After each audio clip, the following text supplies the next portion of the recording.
Hi, everyone. My name is Shelley Reed. I am the manager of the Legal Services National Technology Assistance Project, and we are here today for the first meeting in our series of the Proposals, Projects, and Progress series. Sarah Cross is here from Lakeshore Legal Aid, and she will be leading the series. Sorry, I'm also letting people in from the waiting room as I'm speaking. I can let him in if you want, Shelley, if That'd that's be easier. great, Adam. I am, for those who may have visual impairments, I am a white woman with shoulder-length brown hair and glasses. Today I am wearing a teal t-shirt, and I am in my office where I have a blue wall behind me that has pictures of my hometown beach in Pensacola, Florida. So it's all yours, Sarah. Thank you. I thought your office is so nice, Shelley. I thought it was like a Zoom backdrop. My office has like a drywall patch on the wall. I have a landscape from an artist I can't remember the name of. Sarah Cross, I'm the project manager at Lakeshore Legal Aid. I've been with Lakeshore for 8 years. I'm also an attorney. I started there as an attorney at the hotline, their counsel and advocacy law line. But about 2 years ago, I became the project manager, and I mostly manage our technology projects. I am a middle-aged white woman with blue eyes, and I'm wearing a red shirt. And we have a special guest today, Adam from Briefly, and I'll let him give himself an introduction. Thank you, Sarah. Yeah, I'm Adam Stofsky. I'm the founder and CEO of Briefly. I actually see a few familiar names on our among our attendees here. So maybe some of you have come to our webinars.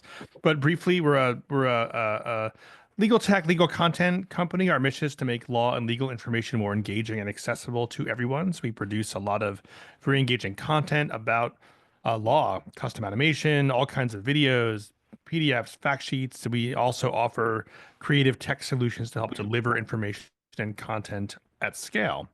And actually, Lakeshore Legal Aid, where Sarah works, is a longstanding client of ours, and we're working together now on a project, which is pretty interesting.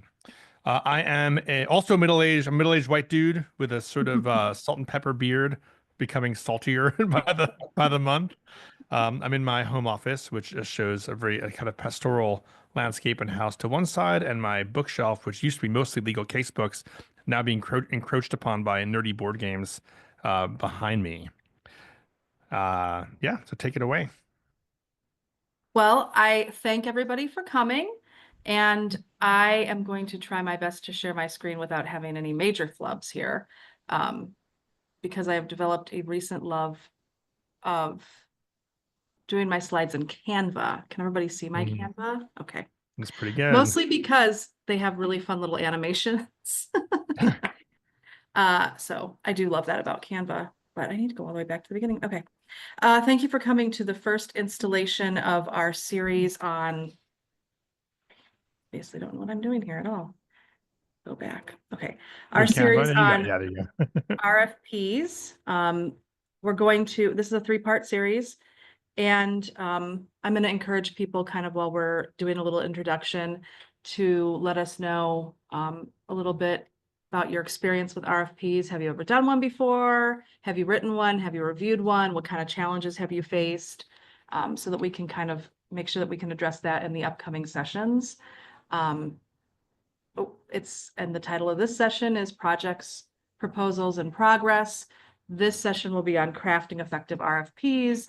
And we're very lucky to have Adam here today. He's going to give us a perspective from the other side of things, like what is it that vendors are steering clear of? What would make them bid on a project? What are they looking for? Kind of red flags, green flags.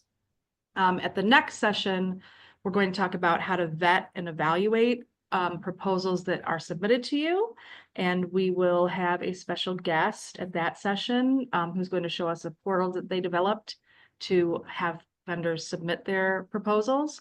And then at the final session, I'm going to show folks how to make ROIs for nonprofit projects, sort of how to evaluate whether at the end of the project it was worth it, and to show the benefits of the project. And I think that's important because when you think about what you're trying to get out of the project, I personally think it helps you write a better RFP, because you need to know, it really helps you evaluate what kind of success in the project would look like. And if you start out knowing what the success of the project will be, it's easier to stay on task the whole project. So we're going to talk first about kind of the objectives, which I've already really done, and then we'll have a little bit of a discussion with Adam.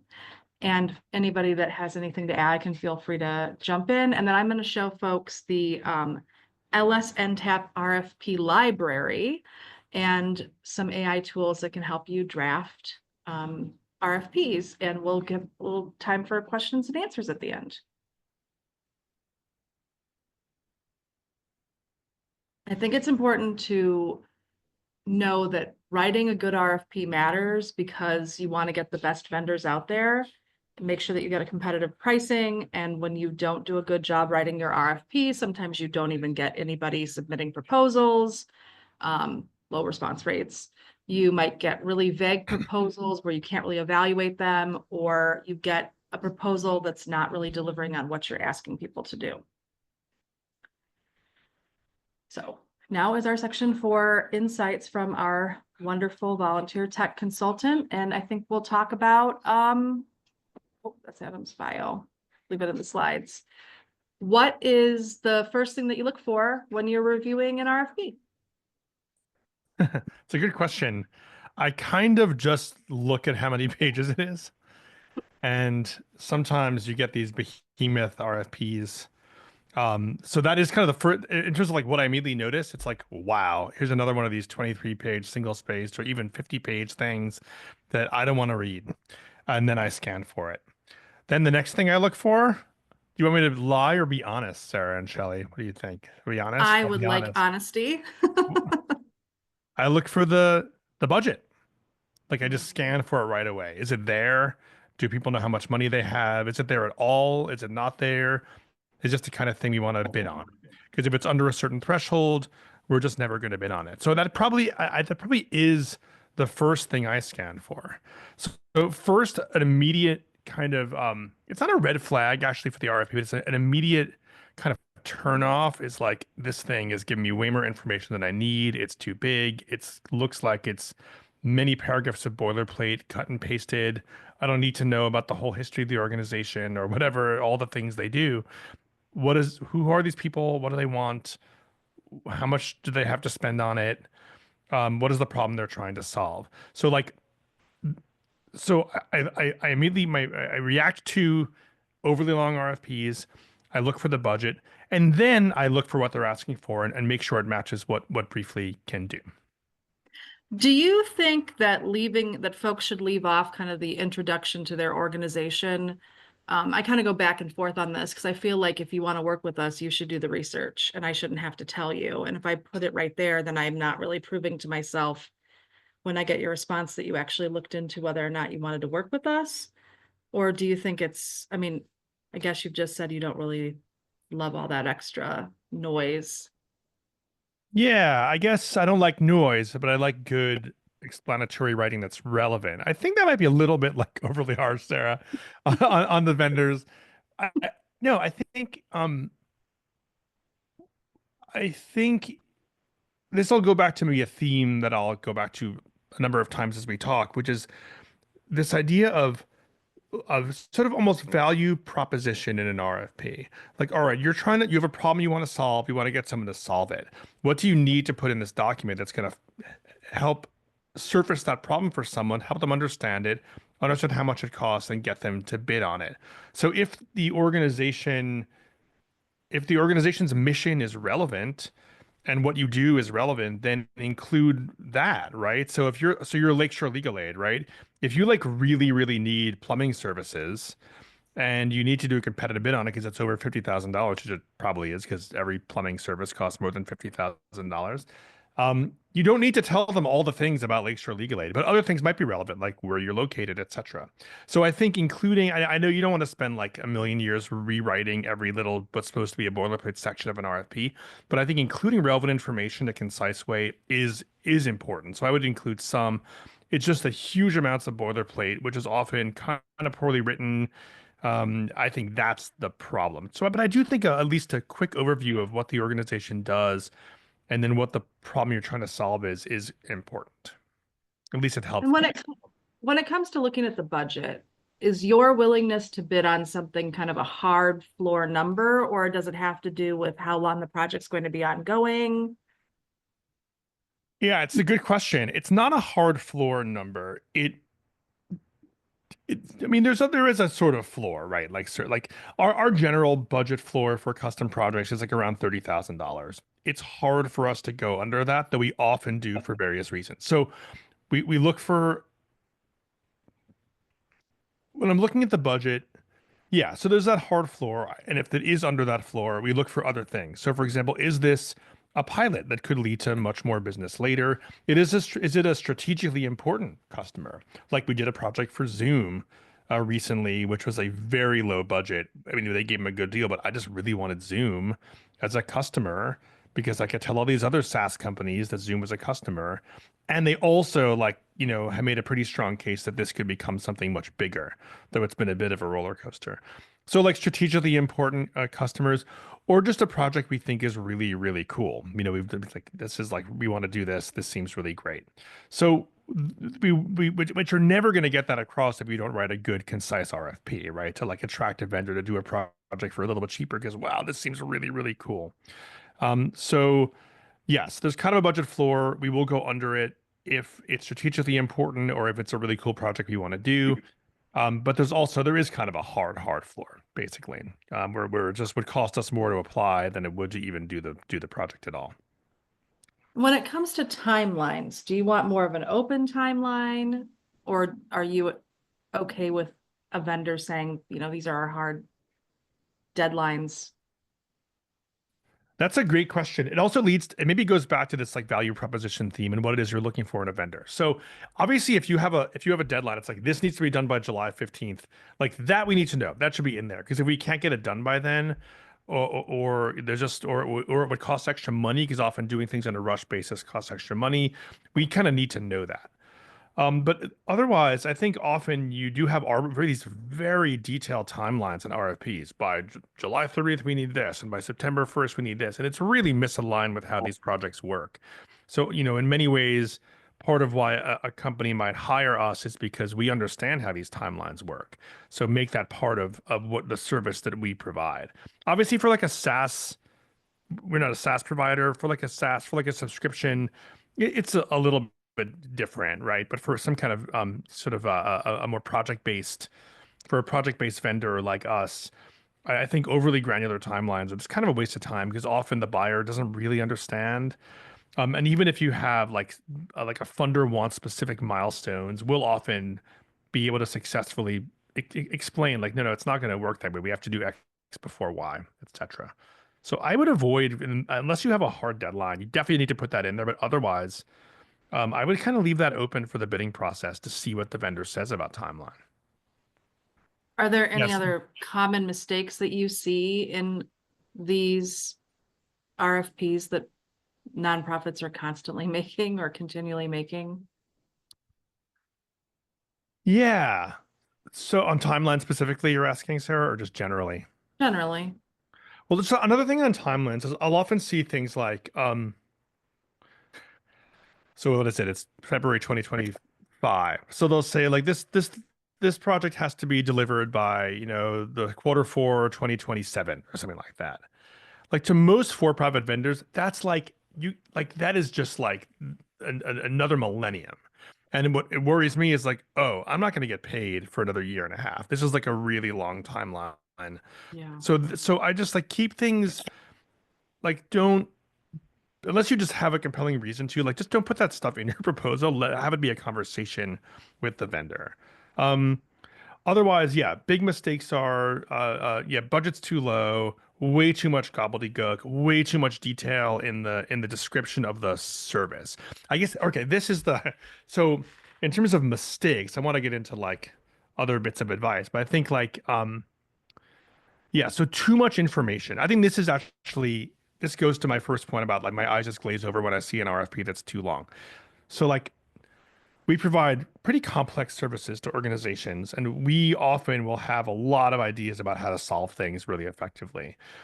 Often we'll get these RFPs that, especially on content, that just lay out in incredible detail all the different services and sub-services they want. And in some cases, we can accomplish like 8 of those with a text solution that we have, right? It's like very Or they'll call for things like we want to subcontract out professional voice actors or something as an example, and this and casting and this. But often we'll kind of be advising, hey, you don't want voice actors for this project at all. You want to use internal people or something like that. That's just a quick example that came to mind.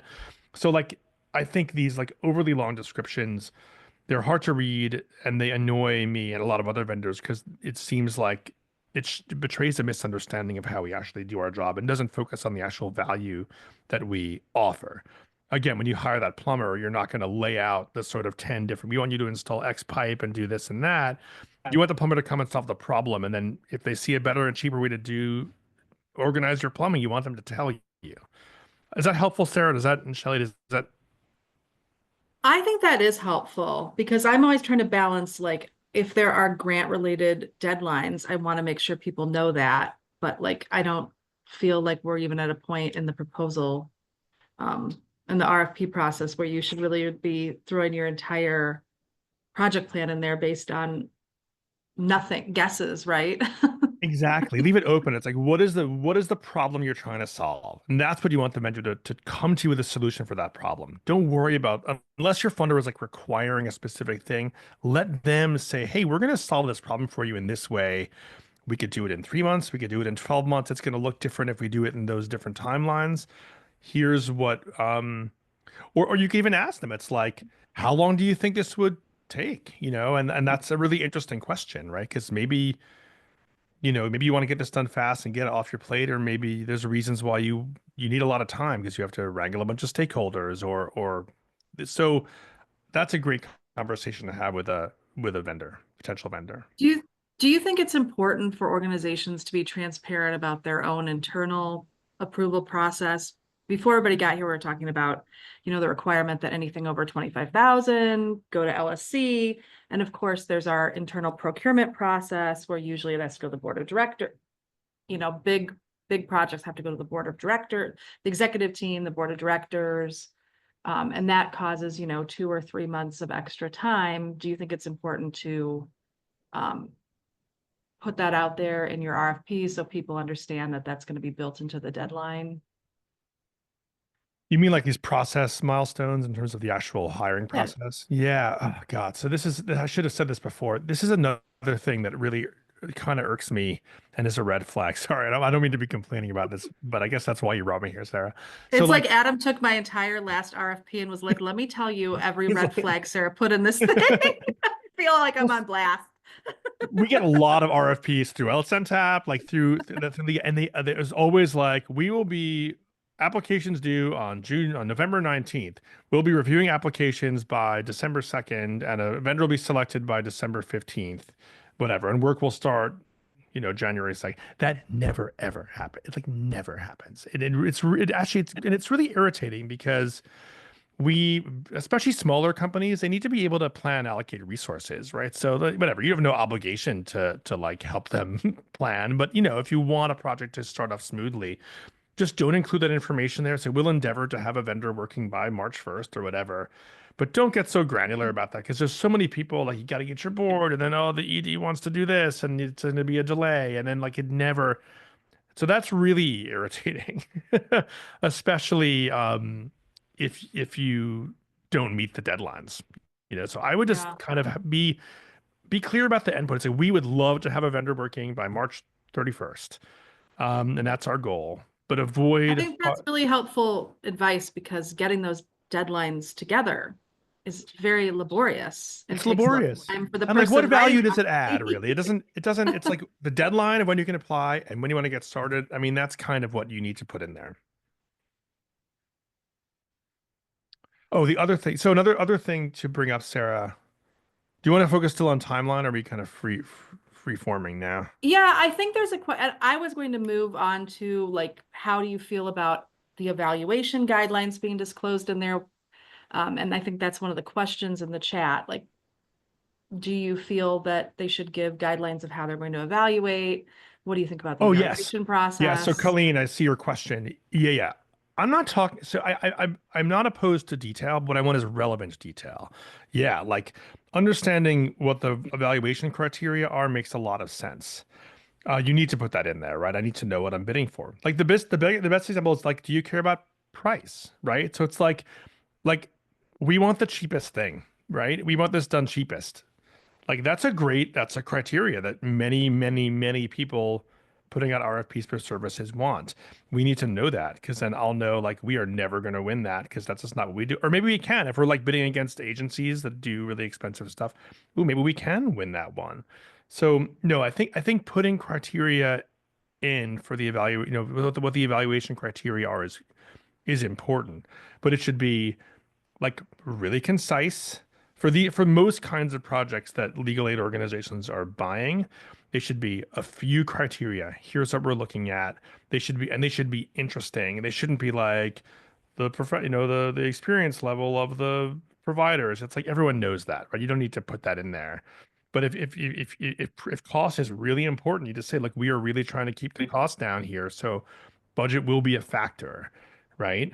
But then also put in things that are like real deal killers, like we need bilingual providers like in Spanish and whatever. So like those are the kinds of things I think it's really important to put in on evaluation. The problem here though too is it depends on what you're buying, right? So like with our work, it's kind of there's a creative element to it, right? So like it's kind of hard. Like there's a bit of a subjective element to this. Sarah and I were talking before about subjective versus objective criteria. Um, I see a lot of like criteria that the valuation criteria that kind of don't make much sense. Like a lot of generic stuff. Oh, the experience level, the extent to which you've worked with this community or this sector that kind of don't strike me as that as particularly valuable because it's like everyone knows that's what you're going to be evaluating when you are putting out an RFP for a certain set of services. I rarely see things like we want a respectful partner who's going to be kind and enjoy doing this, right? There's kind of things that I think are unspoken often that are really important as evaluation criteria. So anyway, Colleen, I'm kind of rambling here, but I think like 3 or 4 criteria that cut to the heart of the problem you're trying to solve to make it clear that that's what you're going to be basing your decision on. I mean, you guys aren't building nuclear power plants, or doing like wildly complex services. Most of it, I think, this is not to, I mean, I know what you do is really complex, but most of what you're hiring for is not wildly technical for the most part. Anyway, that's my view on the criteria. Make it easy for the vendor to understand and don't have too much generic stuff in there. So if you had to give us like your top 3 or 4 things you would like people to start doing, what would you say? What would make it easier and more attractive to bid? Because I live in fear that I'll put RFPs out and no one will bid on them. And I'll have to go back to the people I report to and say, hey, guess what? Got no bids. I wrote it so bad, nobody's interested. I better try again and we're going to be delayed. Yeah. So let me think a little about this. I think above all, well, first of all, this is actually maybe goes back to the reasons why I don't bid. Is if I smell like this might not be really competitive, I'm never going to bid on it, right? So like that's something to be really clear, making clear this is competitive. I'll occasionally So get by called. that, sorry to interrupt, Adam, Yeah, but go on, by Sarah. that, you mean you think there's already a vendor in mind and that you don't Yeah. actually have a chance and that Yeah. they're only doing this because they have to, they can't do single source. They need to get 3 bids or put it out for 2 weeks or whatever the requirement is. Okay. Um, yeah, let me just say one more thing about that before we go on to like the things that would make my sort of advice for the top things to put in an RFP is if any of you work at organizations that have very low like bidding requirements, I would go like pester your CFOs or your boards to raise those up to at least match what your funders require.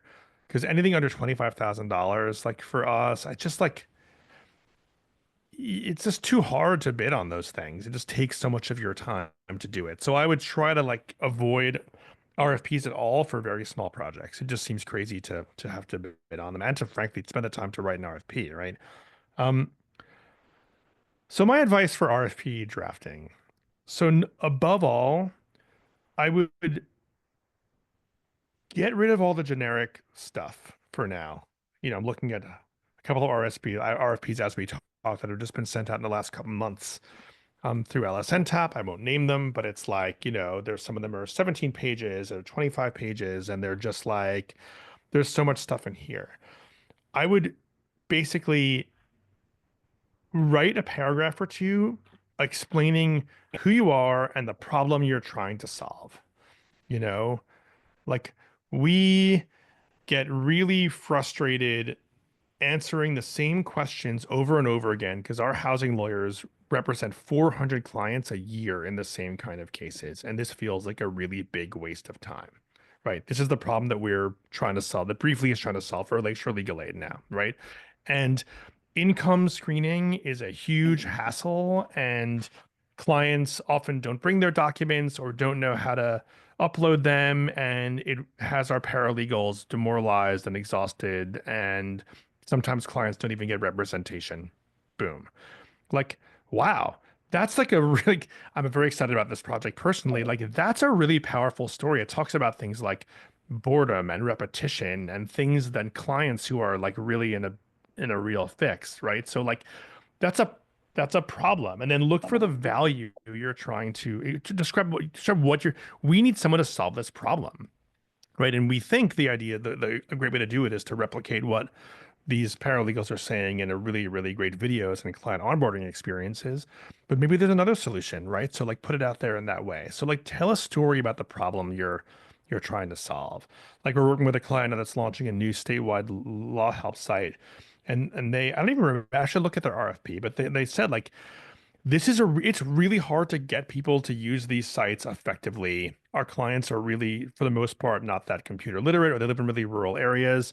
We need help explaining this and marketing it at the same time, right? So tell a story about the problem you're trying to solve, and that should be like the heart of the RFP. So I would say, so that's number one. I think I think that, and that should infuse everything you do in the RFP. I would be pretty transparent about budget. I think that's important. You know, I don't. We were debating before too about, are you kind of ruining your bargaining power if you say, oh, we have $80,000 to do this, or and someone they would have done it for 30, but now they're gonna, why would they bid less? I I like to think that vendors aren't going to try to screw you over. Smart, the kinds of companies you want to work with, they're not going to try to screw you over. They're going to try to, a good entrepreneur and a good company is going to try to provide amazing value, right? So like, I want Lakeshore Legal Aid to feel like they got the deal of a century when working with us, right? And I think most good companies want that. So my inclination would be to be pretty transparent about budget. If you're competing on price, just say it. We need it. We need to save money here. So we like lower bids. That's fine to say that. Um, but and I do think like you'll smell if someone's screwing you over. If someone thinks that, wow, I can get $80,000 for this, really only $50,000 worth of services. I just kind of think you'll figure that out, Sarah. Shelley, am I too naive about that or too rosy about the vendors out there? I don't know. What do you think? I mean, I think that's where knowing what the market is doing, like that's where when Sarah gets to our database of RFPs, having an idea of what other organizations have put out there for this type of project, I think could be Totally. helpful. Yeah, understanding the market and trying to understand, at least to some degree, the services that the vendor is providing. I know it's hard to do, especially with technology, because you don't know anything about, you know, that's why you need a vendor, right? Um, but yeah, I think understanding at least some market dynamics is really important, especially when it's a sort of commoditized, like you're buying a new SaaS product of some kind. Like I think that's, then you can really get a sense. What are people paying for CRMs or for, practice management software or whatever it is you're buying. Trying to think if there's any other key things I missed here. Yeah, I mentioned like the unrealistic timelines, like, take that stuff out. Um, budget. I think those are my recommendations. I think the last thing I might add is like a bit of a softer kind of bit of advice. This goes back to the value proposition and like problem statement idea, is to like tell a little bit of a story about the organization, right? It makes vendors want to work with you. So like kind of tell a little client story, explain but just in a paragraph, in a few lines, right? Like this is the kind of person we're trying to help. As long as you keep it short, people will read it. And then maybe the bottom line piece of advice is like just be realistic about budgets and be, I think that the biggest deterrent for us is going to be like if it's not enough money, So that's the other thing is like it's Yeah. not just how you present the budget, it's how much you're actually offering for the services you need. If people, I think that your feedback here really kind of aligns with just generally how we present our services to funders. yeah, Telling I a mean it's compelling good. story for why someone wants to give us the money, and we want to tell potential tech partners a compelling story for why they should work for us instead of a huge company that could maybe pay them twice as much. Be realistic with timelines and with the budget, and be upfront about our um, our hard no's, like our Yes, major requirements. Kind of like exactly. matchmaking. It's A like lot of matchmaking. matchmaking advice here. Deal Exactly. Like breakers. it being I think deal that's what they breakers. Yeah. do. No, the story really matters. Like I mean, people will often take lower budget projects if they, I mean, people want to do things that they care about and like. So, I mean, that's one reason why we do so much work in the legal aid sector. Well, now that we've talked about budget, I think it's a good time to transition to looking at the LSNTAP database, which I believe we're calling a library. And I'm going to show folks how to search it and, um, you know, what some of these maybe mine, like 20-page RFPs that maybe had some missteps in them, and how you can look in there and find other people's budgets and what they kind of put out there. I actually use them a lot for even project planning, drafting the story of what my project's going to be, kind of as a starting point. Also, the TIG database is really good for that too. And then at the end, we'll come back to Adam for some more questions if he is still around. Let me share again on this thing. Sharing these things is the absolute worst. Okay. Let me get over here. Okay, so in the LSNTAP website, there is a library, the RFP library. I think this thing is incredibly useful. And I think it's really wonderful that Shelley and her crew were able to put this together. And she has pretty much every single RFP that has come across the listserv in this database, and it is searchable. And she's made it really easy by categorizing things in this Airtable. And this on the bottom here is a list of all the categories. So you can just kind of copy and paste these and then search by those. But you can also kind of come up here and just search by, like the fake example I was going to do was hiring a project manager. And so if I search for the term project manager, there's 8 RFPs in this database that use the term project manager. And you can click on the RFP. What's this one? TIG. You can get some of the details. This is a $30,000 budget, a 31-month timeline, and you can download the whole entire RFP, read through it. Oh, this one's short. Look at that. It doesn't have all the mumbo jumbo in it that Adam doesn't like. I think Go West Tennessee Legal Services. they really did it. I'm not going to show mine because I think mine was like 10 pages long. Partly because I just love nice formatting because Yeah, well, they could use some more paragraph breaks there, but that's a different conversation. I like a lot of bullet points, so mine end up longer because I want to read as little as possible and have everything boiled down into bullet points. There you go. Anything that you want to, I mean, you really have to kind of get in here and look around to kind of see what it is. But I think it's pretty easy to navigate. Like you look stuff up based on, your search criteria. You can use any search criteria you want, and you can download these right onto your computer. They're all uploaded in PDFs. Is there anything that you would like to add about the library, Shelley? I would just say that you can, at the very bottom of the window, you have the option to view a larger version. Oh, yeah. So I would recommend doing that. that download the CSV there at the bottom is great if you just want to download all of the RFPs. I don't know why you would, but on the top left, there is the filter option. And that is really useful as well. I have actually never used the search option, so thank you, Sarah. Oh, I always go in and filter. So, but we are always open to oh, look, you suggestions. could filter by budget. You may not know, you may not understand our filters, so we are always open to suggestions on how we can better organize this. um, we've tried to make it as transparent as possible, but I do want to mention that just because an RFP appears here does not mean that it is a model for you to emulate. Some of them may Yeah. be really bad examples.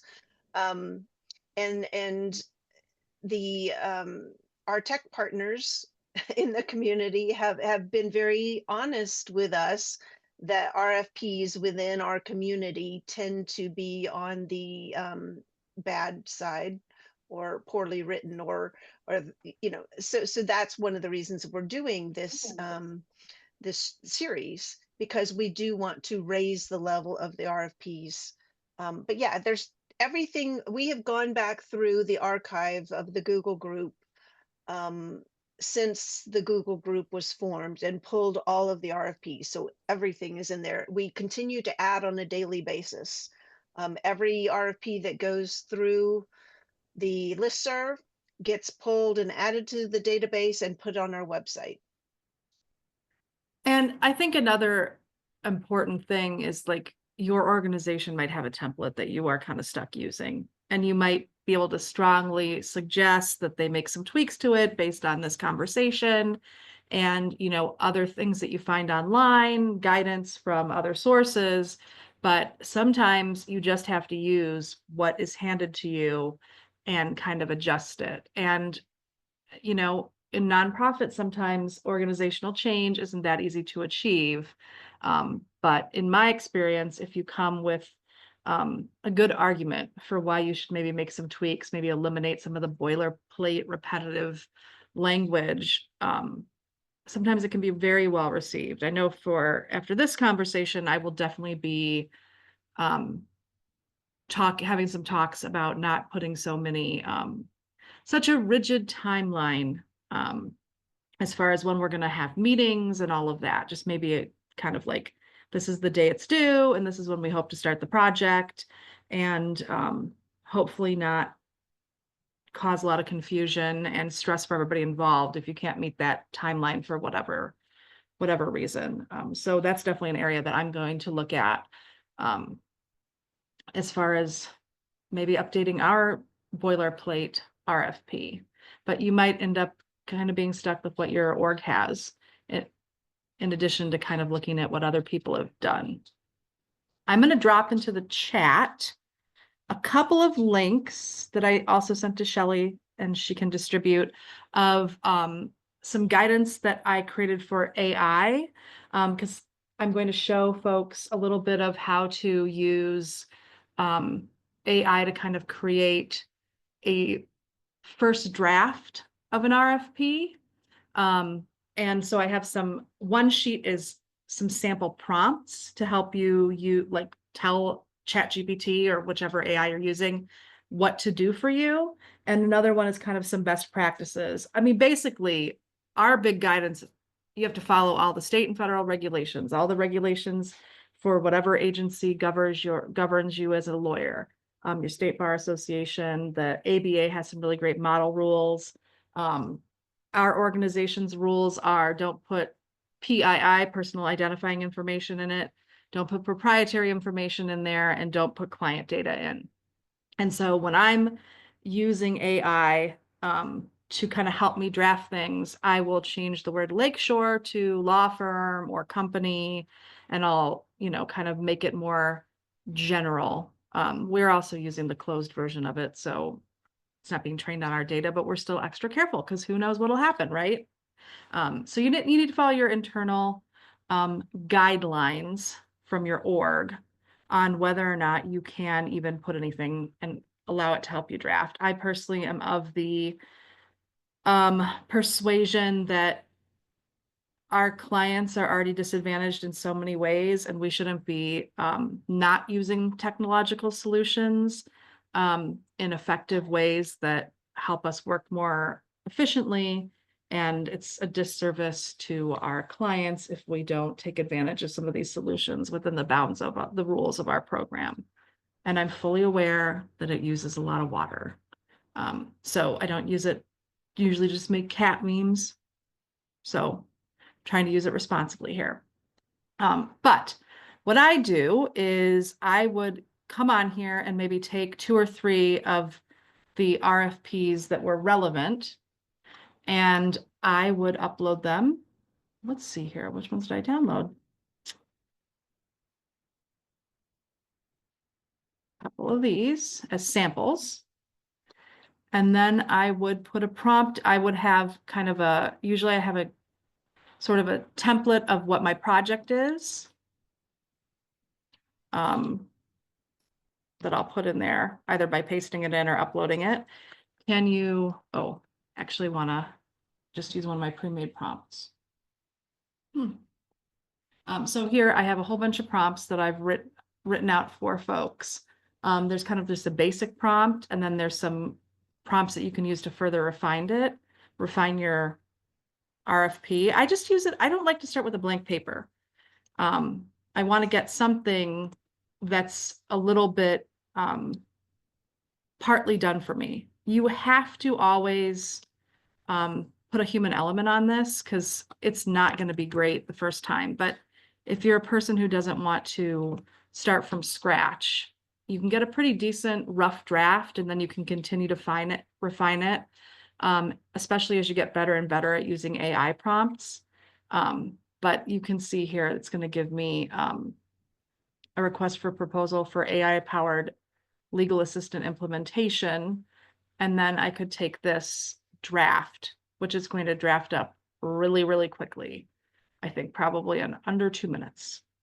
And I can use this as kind of a jumping off point for creating my plan and my RFP.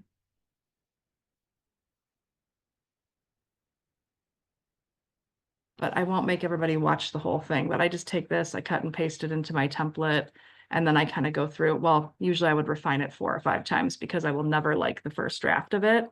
And in the sample prompts, I have all sorts of things to like refine it further and further and further. And as you do more work with AI, you'll just become more and more well-versed in how to write the prompts. And also you can literally ask it to write prompts for you. Think, I am a project manager at a nonprofit law firm. Help me write a prompt to ask you how to write an RFP for this kind of project. And I want to make sure that it's under 4 pages, that it doesn't contain a lot of superfluous information. You know, you can give it a lot of guidance. The way I do my prompts usually is open up Word and just kind of mind dump the trash soup that is in my brain into a Word document. And then I sort of try to arrange that a little bit better. And then I put it into AI, whether you're using, I don't know, whatever you get, Copilot, ChatGPT. I think there's others that are really good for project management or for more technical things.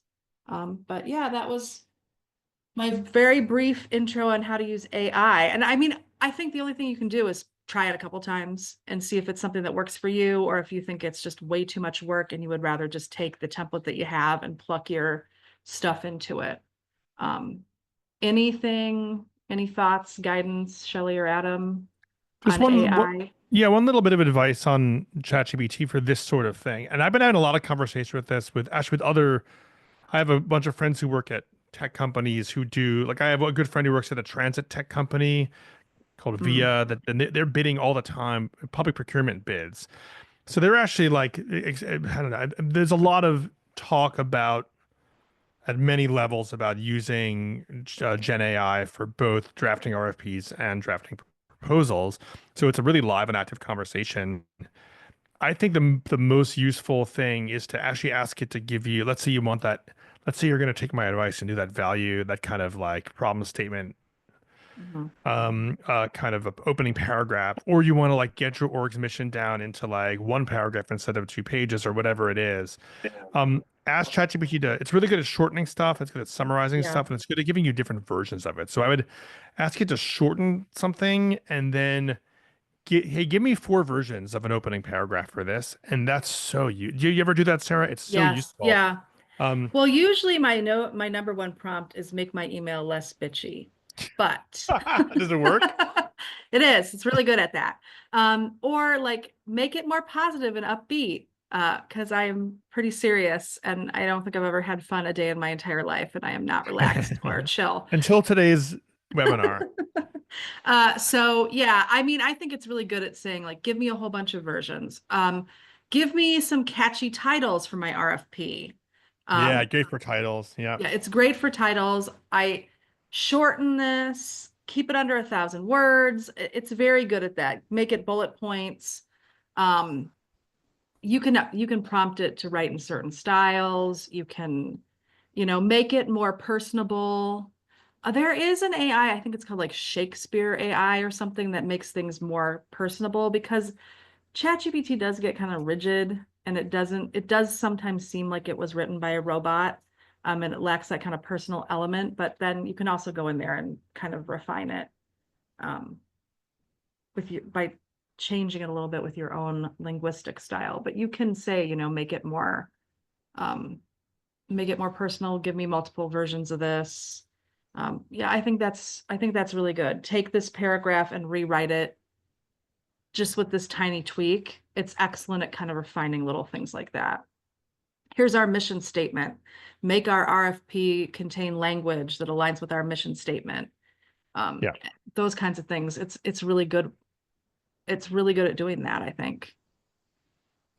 And I think in the future, when we have identified those good RFPs, you could take those examples and say, well, here's our project. Please put it in a format similar to this RFP. Another thing you can do is you could say, what's wrong with this RFP? Like if you received this RFP as a vendor, what reasons would you not bid on this project? And it could identify shortcomings. I think one of the prompts that I put in the information was like, what are frequently asked questions that a vendor would have if they read this RFP, so that you can kind of prepare for that. And also, like, I often put stuff in and ask for FAQs, because then I can see glaring holes in what I've done.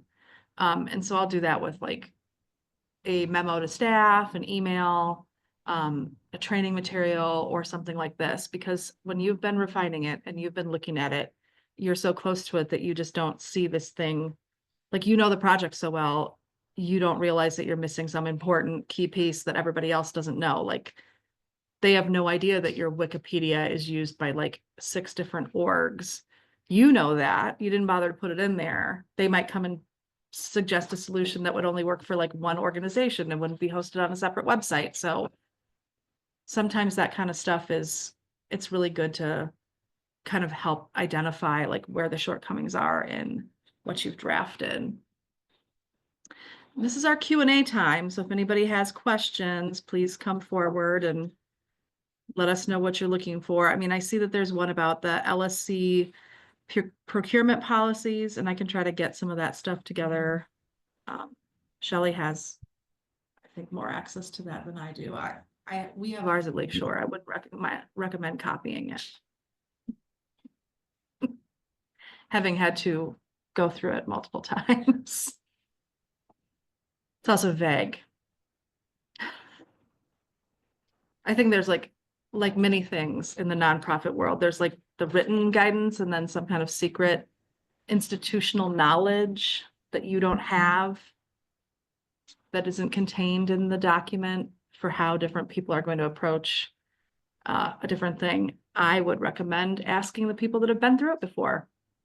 I always phone a friend. I see that you just did the last RFP. What went right and what went wrong? What should I steer clear of? I always phone a friend at work. Like, who has just been through this? Like, is there somebody I shouldn't have on the review team? Is there somebody that's excellent for the review team? What happened that made it take so long for you? how'd you get it done so quickly? Like, I think that's really important. Sometimes you're the only person doing it in your org, but a lot of times, like, our org's pretty big, so we have lots of different people working on RFPs from accounting to technology to consultants. And, they usually have some really important information to give out about like what went right and what went wrong. I'll always be like, what should I avoid? Well, what did you regret about this? What was the worst lesson you learned? And that usually people are usually willing to share it, in my experience. The crowd's so quiet. Yeah, you will probably see that question go out to the listserv about procurement policies, maybe even later today. In the next session, I am going to share kind of my handbook for the evaluation process and my scoring metric. And I'm not saying it's like the number one, but I like to have some kind of, not rigid, but at least some sort of guidance so that we're not making all of our decisions based on vibes and, feelings and preferential treatment. Though, I mean, I do think that the way you feel about working with people is an important element to this, especially if they're not able to communicate in ways that your staff can understand.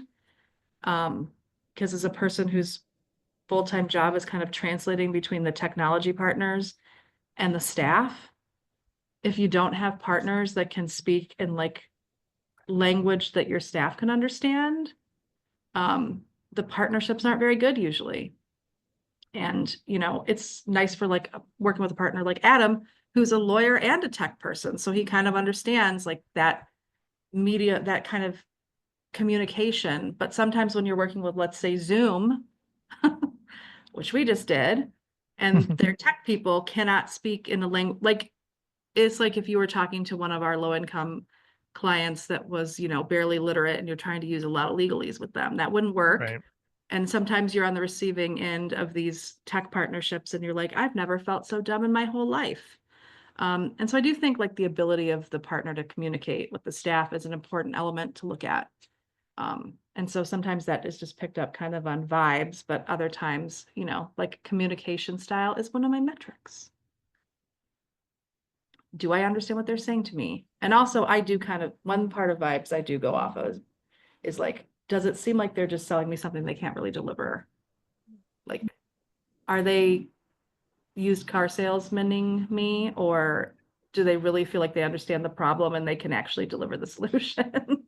Sarah, that's a good, that's actually, that brings up a point we didn't cover, which was this issue of whether or not the buyer is open to a conversation with prospective vendors before, but Yeah. during the process. It's an interesting, I always want to talk to people, not because I want to get an edge, but I want to understand, like, do they understand what we provide? Does this make sense? So it's an interesting debate, right? Because you don't want to you need to be objective, right? And obviously, like, the question is, does access to vendors and conversations beforehand influence what you're doing? But I don't know. It depends on what the bit. You're not, you're not like this doesn't need to be. What is the analogy I'm trying to come up with? You're not. It's like it's okay to talk to people. Obviously, if it needs to be a completely blind process, like that's it's not a randomized controlled clinical trial. I guess that's what I'm saying. Like, depending on what the project is, you want to avoid bias. Obviously, you want to be aware of all those things, but you also need to weigh that against just like having a chat, because you're going to find out quickly, is this someone you want to work with? Yeah, are they kind of BSing you? Yeah. So that's an interesting. I always want to talk. We always ask, if we want to do the project. Sometimes we have great conversations. Other times we don't. The buyer says no, we can't. We can't have conversations. But they're projects that we've decided we're not going to bid on because we just realize that we can't offer what they want, and that's important. It saves everyone a lot of time. So anyway, that's just one other interesting debate. Yeah, and I wonder sometimes, like, is this prohibition on talking to people something that just kind of snuck in from people copying like government RFPs, and then it just kind of gets in there and then people start to think this must be a requirement that you can't communicate outside of the process because it's in everybody's RFP. But if Yeah, I it's think not that's in your probably part of it. procurement or the regs, it might not actually be a requirement. Maybe we're putting up a wall that doesn't need to be there. And so, I mean, I do think that happens with stuff because we're just kind of inheriting what was given to us. And sometimes we're just like, well, I don't know what I'm doing, so I'm not going to question what the COO did with her RFP because she must have known. And turns out Andrew she has just a copied it off another website and we didn't even need to go through half this stuff. So totally, yeah. Sarah, Andrew has a good question. Andrew asks, if we talked about all these red flags, what about green flags, like things that really make me want to apply or perk my ears up? I'll answer that quickly if that's all right. I would say like a really strong alignment between budget and work product, right? So if someone says to us, we are bye Colleen, take care. If this is going to hey, we need a library of 15, animations and a platform, blah, blah, blah, blah, for $30,000, we're just going to say no. But if it seems like, wow, that seems like a well-aligned budget or budget range for what we need to do, that's really that's a huge plus.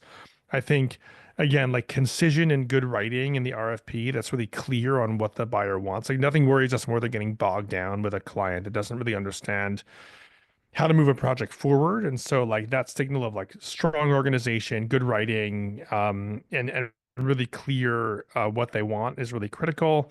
And then what is one more thing? There's just on the tip of my brain now that we're at 58 minutes into our hour-long webinar. Yeah, I would also say just like organizational mission. We get really excited about really cool projects, and really cool communities to work with. And I think that really does matter. I think dollars and cents is going to be number one for most companies, but it's a huge balance tipper, or way of negotiating a lower rate for a project. Like telling a good story about what you're doing is critical. Those are my green flags, as it were. I always love to hear that we can manipulate our vendors into being passionate about our missions like we are and maybe getting a little bit of a deal because of that.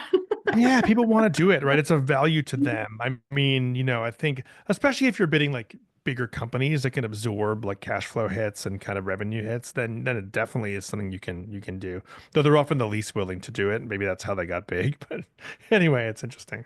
I wouldn't have looked at it that way because I'm always like, well, it's a tech project, so I should make it kind of like scrubbed of all the passionate part of what we do because, it's like a technology-based thing. But it's good to hear that the perspective is very different. And that people that are going to do this work might be interested in knowing why this little project is worth doing. Because I would have taken the opposite approach, I think, many times and tried to just keep it real professional and technical. It's a good. I mean, I don't know that I have the definitive answer to this. And we've chosen to our company focuses on this sector in a lot of ways, so we want to do the work. But no, I tend to think like even when we're like selling to non-legal aid organizations, we're selling to legal tech companies or to other tech companies or to law firms. The fact that we work with the legal aid sector and the access to justice sector, people get really excited about that. Like and I think they, even through working with us, then feel connected to it. And so I think it's a real plus for you guys. I mean, I would at least try with a few projects and see if it changes the response. I think I'm going to do maybe two versions of one next time and see what gets the best response, maybe. I'll Or run like it.